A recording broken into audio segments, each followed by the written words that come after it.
আপনি কি জানেন এটিএম কার্ড দিয়ে খুব সহজে আপনার শেষ 10টা ট্রানজ্যাকশন দেখা যায়? আমার এই ভিডিওতে আপনাদেরকে আমি লাইভ দেখাবো। চলুন এটিএমে যাওয়া যাক। আপনাকে প্রথমেই পাঞ্জাব ন্যাশনাল ব্যাংকের এটিএমে যেতে হবে। এই ভিডিওটা হচ্ছে পিএনবির। তো এটিএমে গিয়ে আপনাদেরকে এটিএম কার্ডটাকে লাগাতে হবে। এটিএম কার্ডটা লাগানোর পরে একটু অপেক্ষা করার কথা বলছে।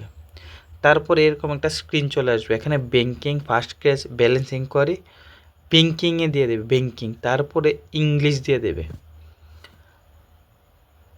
তারপরে মিনি স্টেটমেন্ট, তারপর এখানে পাসওয়ার্ড চাচ্ছে, তোমার সিক্রেট পাসওয়ার্ডটা তারা চাচ্ছে। তো সিক্রেট পাসওয়ার্ডটা দিয়ে দেবে।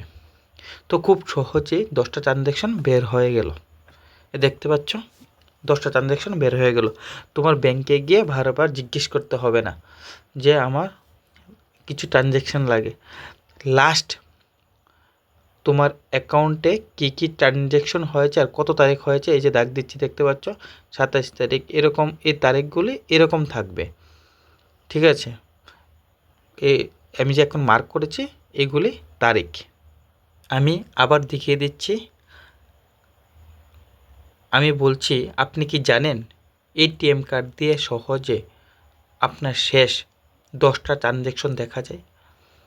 আজকে আমি আপনাকে লাইভ দেখাবো। চলুন এটিএমে যাওয়া যাক।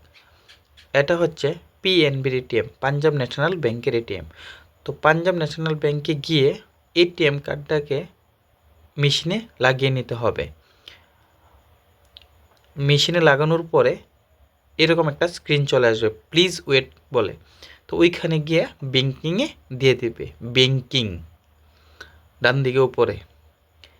তারপরে এরকম ল্যাঙ্গুয়েজ আসলে ইংলিশটা চয়েস করে দেবে।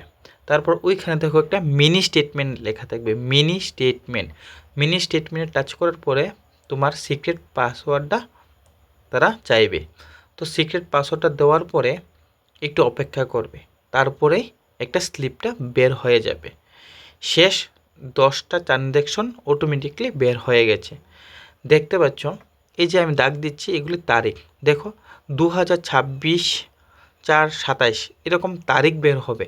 তারিখটা কিন্তু এরকম আসবে, আবার অন্য কিছু বলতে হবে না। ঠিক আছে, এই যে তারিখটিগুলি মার্ক করছি।